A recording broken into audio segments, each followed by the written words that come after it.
ito, pakinggan nyo mga kababayan ha. Wait lamang po.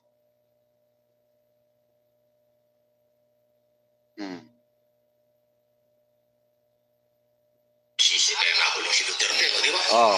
Alam mo itong ginagawa itong grupong ito, sila yung sumisira. Sila yung naglalagay sa buhay ng mapanganib na buhay ni Digong Duterte. Oh, tama. Kailang ni-status dyan. Binigyan ng mali-malitang dolyar daw. 56 million cash peso. Pinilit doon ng dollars, kaya million dollars na ibinigay doon sa mga taga-ICC. Oh. Si Digong Duterte, sa ilalim sa trial Tama. sa ICC. Tapos yung pinagbibintangan itong Pro Duterte senador at mga sundalo, dato sundalo, nagbigay ng pera sa ICC. Delikado si Digong. Hindi nila nakukuha yun. Tama. Kung ito ang taga-ICC, pinagbintangan nila yung kurang. Eh alam mo, pag sinira mo ang ICC, buong mundo sinisira mo, halot ay napakaraming bansa ang member niyan eh. Correct. Hindi naman ICC eh, hindi naman Netherlands lang, doon lang nakabase yung ICC. Pag pinagbintangan mo kurap yung mga investigador ng ICC, pinagbintangan mo ng kurap ang lahat ng bansa na member niyan. Tama. Inaaway ng itong grupong ito yung ICC. Pinagbintangan kurap. Eh si Digong may isasalang sa trial. Nako. Delikado yan. Delikado. Mga judges ng ICC ang may control kay si dating Pangulong Duterte. Tapos itong mga kaalyado rito na oposisyon, ay pinagbibintangan.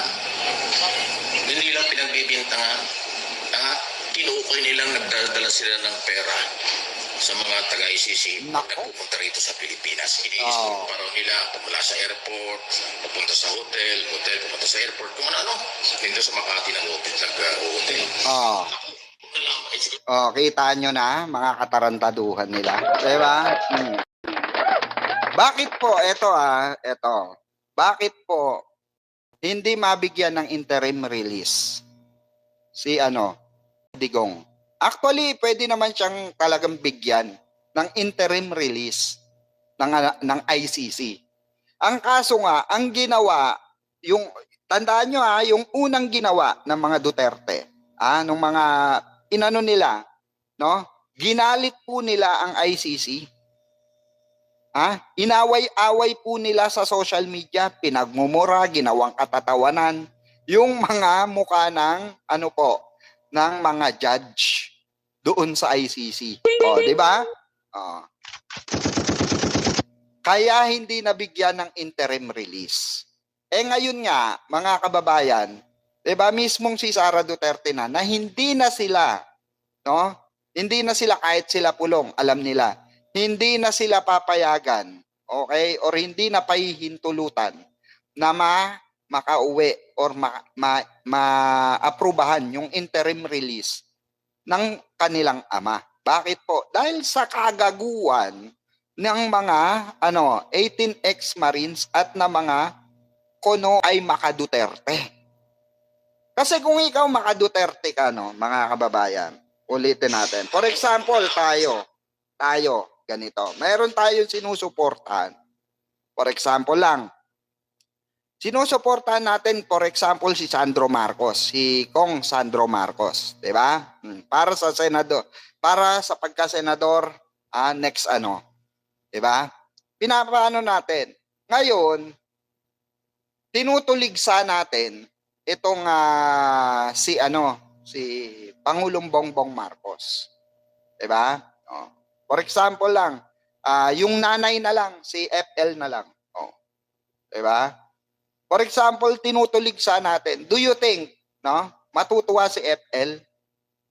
'Di ba? Sinusuportahan natin si Sandro Marcos or si PBBM, pero si FL inaano natin, tinutuligsa natin. Common sense na lang 'di ba? Yun yung sinasabi natin, common sense, at yun po ang wala sa DDS. Kasi bakit? Ginagamit nga ng mga politiko dipulpol itong yan ang laro sa politika eh. Kasi itong mga nagrarally diyan, basta may pera yung mga yan, makikipagpatayan yan. Makikipagpatayan yan. Yung mga DDS na yan, nakita nyo naman, di ba, nakikipagbatuan pa, nakipagpatayan. Hindi dahil kay Digong. Dahil po sa mga amo nila na nagbabayad sa kanila para paguluhin ang bansang Pilipinas. Diba? At ganun din yung ginagawa nila Mike Defensor kasama ang 18 ex-Marines, sila Marcoleta at itong si Alan Peter Cayetano. Diba? Diba? Sabi nga, diba? Sabi nga, ito. Nagba-viral sa social media ngayon.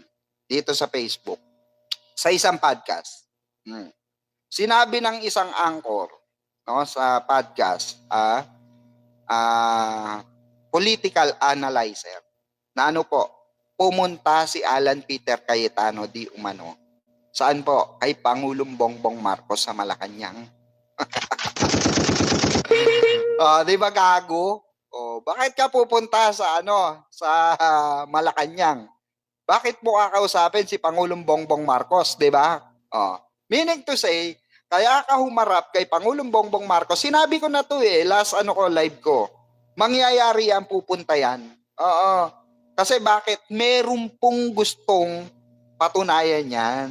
Alam nyo po kung ano yon. Dahil gusto niya maging vice-presidente.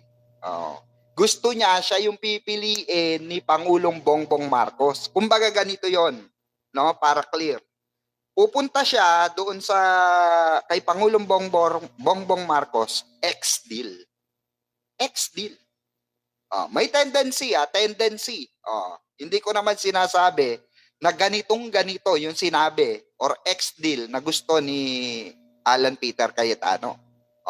Disclaimer lang ano ko lang to tawag dito, nasa isip ko lamang to. May tendency na baka ganito yung ex-deal niya. Pangulo, hayaan mo na ako sa pwesto. Suportahan mo na ako bilang SP. Promise. Hindi na namin idadamay ang pangalan mo at pipigilan namin, tatayo kami sa'yo para sa mga gustong destabilization ng mga Duterte. May tendency na ganun yung sinabi niya. Ang kaso, mga kababayan, si Pangulong Bongbong Marcos hindi uto-uto. Alam niya malinis yung pangalan niya. At alam ni Pangulong Bongbong Marcos na pinapaikot lang siya ni Alan Peter Cayetano. Diba? Kasi bakit po? Kasi nga, alam ni Pangulong Bongbong Marcos ang laro ni bakla, ni aray mo. Hindi, alam ni Pangulong Bongbong Marcos itong estilo ni Alan Peter Cayetano. Alam niyang balimbing ito Alam niya na traitor ito, 'di ba? Kasi bakit ka pupunta kay Pangulong Bongbong Marcos? Doon pa lang tinraidor mo na tinraidor mo na ang mga Duterte Kagaya ng ginawa ni Bato de la Rosa, mga kababayan. Tinraidor na niya yung mga Duterte. Mismo si Duterte mismo. Si Digong mismo, mga kababayan. Hindi na po niya nirespeto. Sa anong paraan? Sa pag-call out niya kay Pangulong Bongbong Marcos na protektahan siya laban sa ICC. Diba? Kaya pinagmumura sila ni Pulong. Diba? Na-content natin yan. Na nagkamurahan di umano sa GC nila. Diba? Na na minura ni Pulong. Galit na galit si Pulong. Bakit tinulungan itong si Bato de la Rosa at hindi ibinigay sa NBI? Kasi unfair talaga yun. Unfair po yun. Ginamit mo na yung tatay nila, tapos nagsabi ka on live, in live television, in your press con, nasasamahan mo yung tatay nilang karton. Pero nung naandyan na yung warrant of arrest, mga kababayan, nakita naman natin kung gaano kabayot yung tanga. Kung gaano kabayot itong mga ito, di ba? Kung paano nagpulasan talaga pulasan kung pulasan eh. Di ba? Tapos sasabihin nila, never again na may makikidnap daw. Propaganda lang nila yung salitang kidnap. Kasi alam ni Sara Duterte rin magagamit din niya yun eh. Pero ang masama ang loob nila, bakit? Pansinin nyo, hindi nagsalita. Si Sara Duterte hindi nagsalita. Si Pulong hindi nagsalita. Si Baste hindi nagsalita. Nag-bad joke pa nga, di ba? Ang sabi niya, magpahuli ka na, bato, para may kasama na ang tatay ko. Di ba? Bad joke yun, pero may laman yun. May laman yun, mga kababayan ko. Mga ka-BBM, mga kabirador. May laman yun. Kaya nga galit sa kanila si Panelo eh. Kaya pansinin nyo, tinatabla ni Panelo ngayon ng 18 Marines, yung katarantaduhan ng 18 Marines. Kasi bakit po? Totoo yung sinabi ni Attorney Rito. May tendency sa ginawa nila dahil alam nila kailangan pa nila si Digong. Okay? Kasi alam naman natin, nag-a-appeal pa rin ang kampo ni dating Pangulong Rodrigo Roa Duterte ng interim release or medical arrest, no, para sa kanilang ama.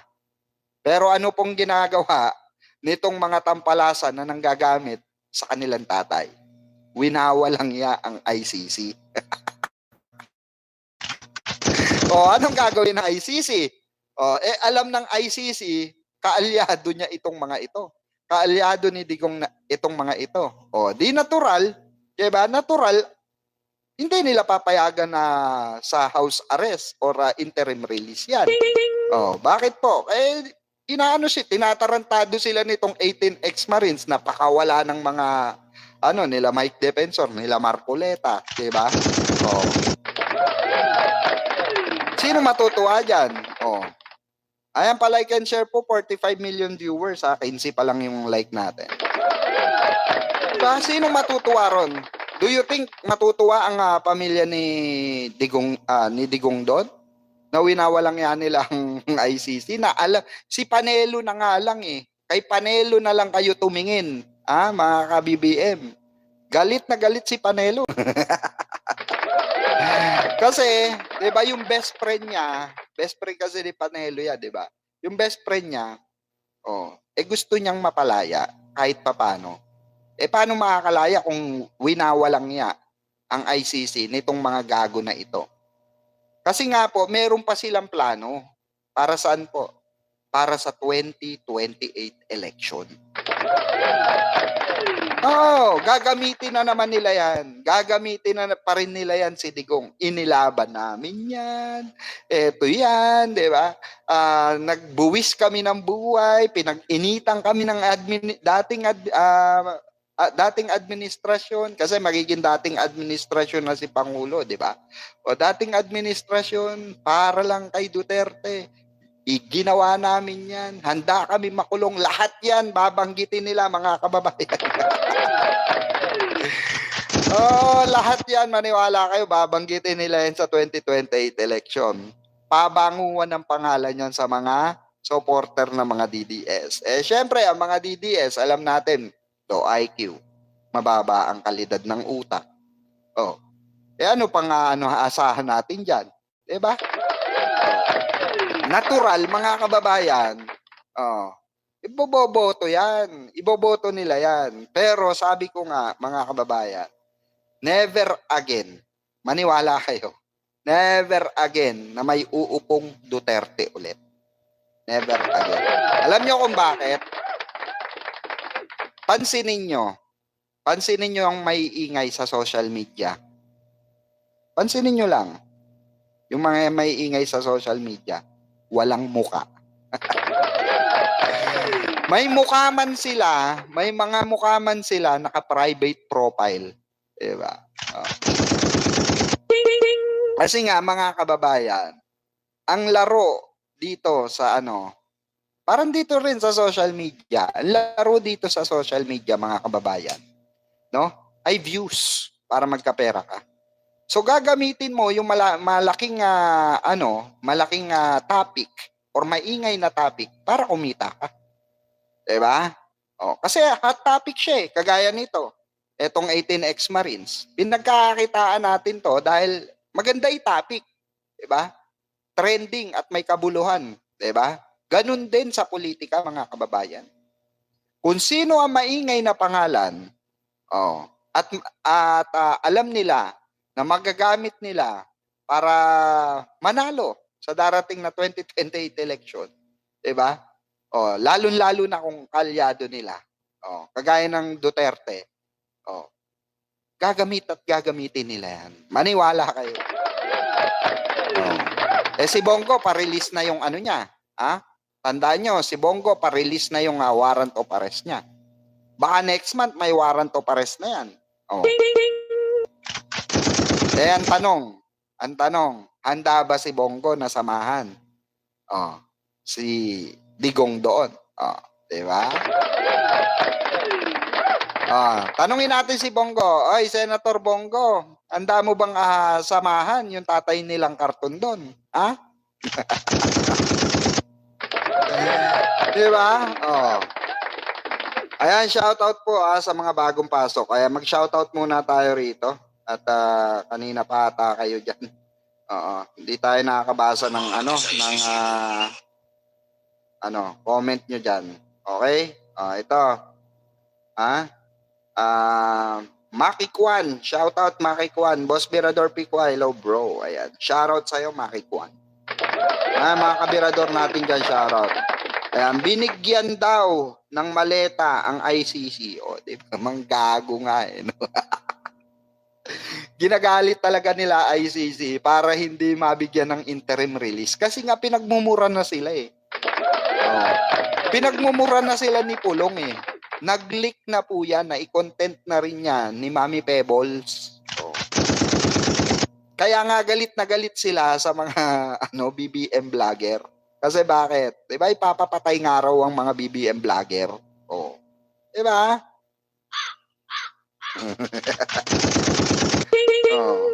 Sana all meron maleta. Kaya nga 'di ba? Kaso nga bulilyaso kagaya nitong kay Tito Sen, mapunta naman tayo kay Tito Sen, mga kababayan. Yung kay Tito Sen, mga kababayan, sablay talaga. Alam nyo kung bakit?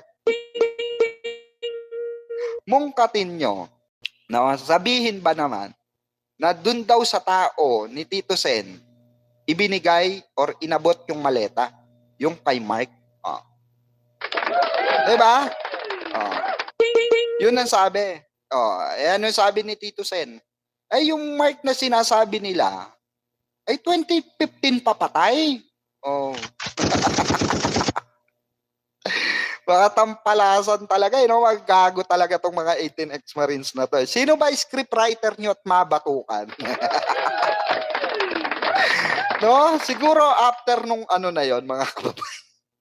Siguro after nung hearing na yon, siguro nagsisisiyan sila Marcoleta, Alan Peter Cayetano, sa si Mike Defensor.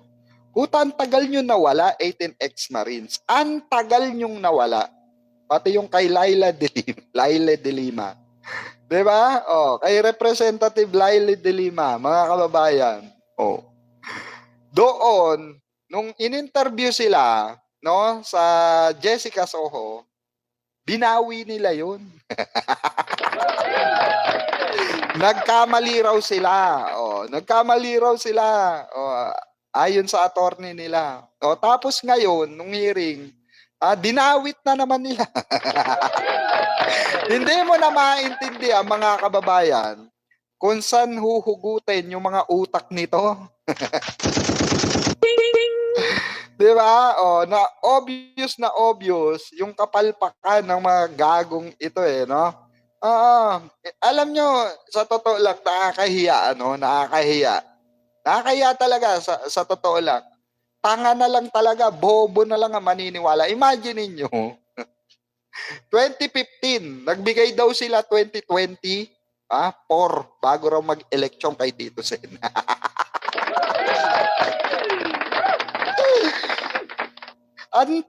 Ang layo, no? Oo, siguro wala silang idea na namatay na yung Mike.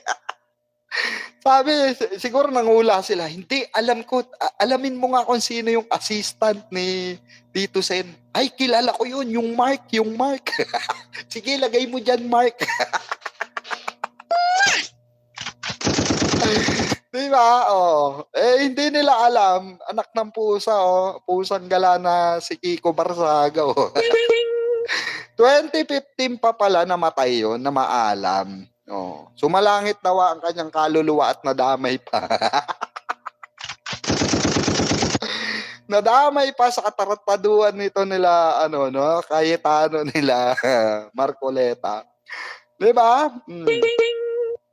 Nasaan yung credibility ng mga taong ito? Seryoso, ito. Pag-usapan natin tong credibilidad, mga kababayan.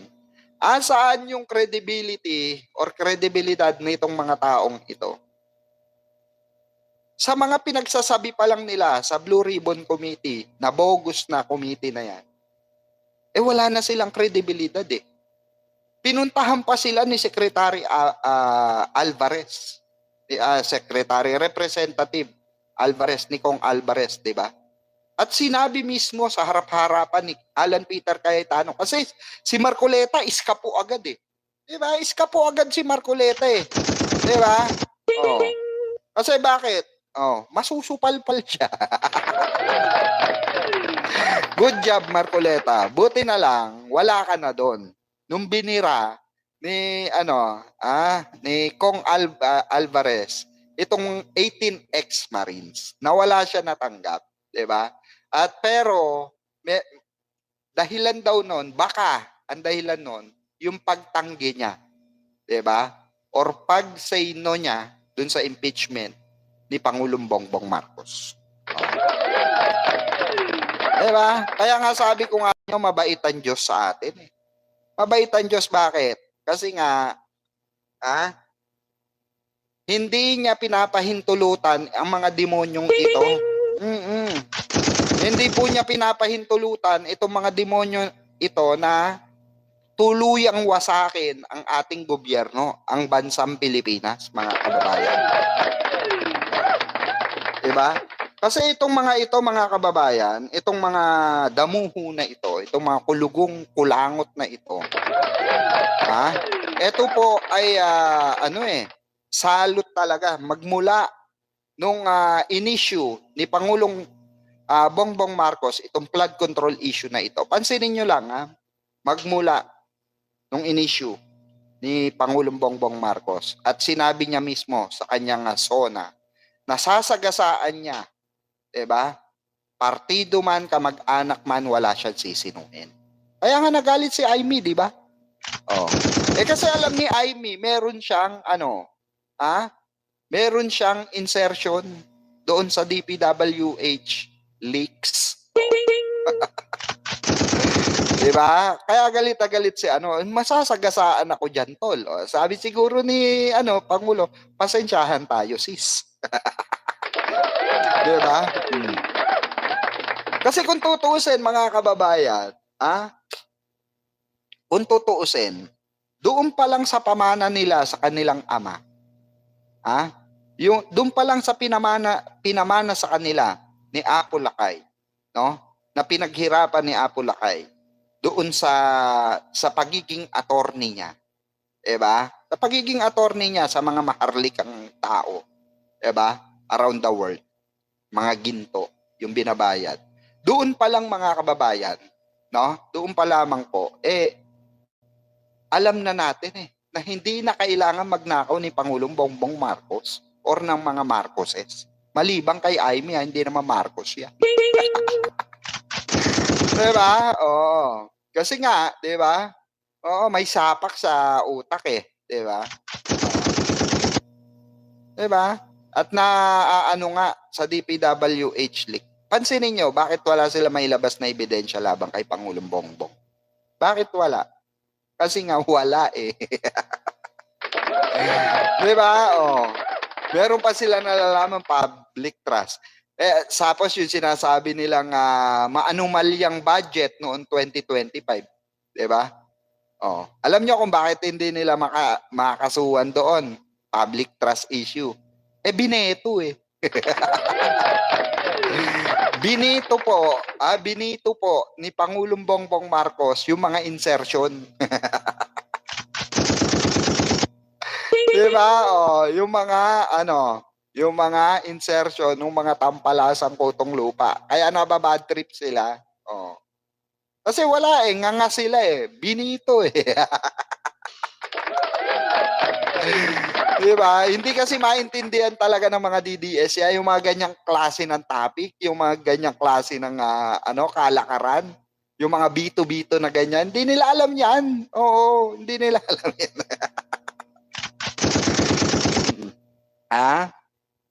Ang alam lang mga yan, kung ano yung iutos sa kanila ng puon nila or nagbabayad sa kanila, sige magsuot kayo ng damit na Duterte para kasi tayo, kunwari Duterte tayo, di ba? Kasi all in all mga kababayan, to be honest, wala na silang magagawa kay Digong kung hindi gamitin na lamang ang pangalan. Yun na lamang po ang natatangi nilang kayang gawin. At yun na lamang din ang maitutulong sa kanila ni Digong. Yung alin? Yung ipagamit yung pangalang Duterte. Wala din naman magawa ang magkakapatid na Duterte. Kasi unang-una sa lahat, kung kakalabanin ni Sara Duterte itong mga gumagamit sa tatay niyang karton. Let's say umalma siya. Huwag niyo na pong gamitin yung tatay ko. Sumusobra na kayo. 'Di ba? Hindi naman kayo pro Duterte. Hindi naman namin kayo talaga kaalyado. Wala nga kayong pakialam sa tatay ko. Or hindi nyo nga binisita, sinilip ang tatay ko ni isang beses. Pag nagsalita si Sara Duterte, tapos ang karir niya. Diba? Kaya wala silang palagi. Kung hindi ipagamit yung pangalang or apelidong Duterte. Kaya nagagamit itong Duterte Black sa Senado. Si Pulong naman, hindi rin siya pwedeng umalma in national television, national TV. Kahit si Baste, hindi rin pwede. Kasi bakit? Natatandaan nyo yung 51 billion na insertion. Natatandaan nyo yung Parmali scandal. Lahat yan, pag kinalaban ng mga Duterte siblings, sila Bongo, sila pag binakbakan nila in national television yung mga yan, sila Bato, lahat ng sila Marcoleta, Alan Peter Cayetano, at yung mga ibang senador. Pag yan binakbakan nila, maniwala kayo, lilitaw uli yung Parmali scandal ni Digong. At madadawit dyan yung 51 billion insertion, para sa project ng Davao City. Diba? Na sino kanino pinangalan? Kay Pulong Duterte. Diba? Kaya give and take sila. Wala sila magawa. Nagagamit sila ganun talaga. Wala namang magagawa si Digong. Hindi naman makapagsalita si Digong. Diba? May magagawa pa ba si Digong? Nandun na siya sa daig. Tangi lang, si Panelo lang ang makakapagsabi niyan. Which is ginagawa ni Panelo ngayon. Binabasag niya sila Alan Peter Cayetano, si Marcoleta, sila Bato de la Rosa, si Bongo, at si Lahari Roque. Sino ang pumupukol sa kanila ngayon? Yung kumpare at yung kaibigang matalik ni Digong, which is si Attorney Panelo. Diba? Yan. Yan yung tumitira sa kanila ngayon. Yan yung bumabakbak sa kanila ngayon. Kasi nga yan, may direct yan kay Digong. Nag-uusap yan, dalawa na yan. Siguro, sabi ni Panelo, oy, pare ko ha? Gamit na gamit ka dito. Diba? Sabi siguro ni ko, putang ina. Sino yan? Diba? Sino yan? Siguro sinabi niya, banatan mo na yan. Yun yung malala doon. We do that better than anybody. I bet you got it twisted, you don't know who to trust. So many player hating niggas trying to sound like us. Say they ready for the front, but I don't think they know it. Straight to the depths of hell is where them cowards going. Well, all you still down, nigga, holler when you see me. And let these devils be sorry for the day they finally free me. I got a caravan of niggas every time we ride. Hitting motherfuckers up when we pass by. Until I die, little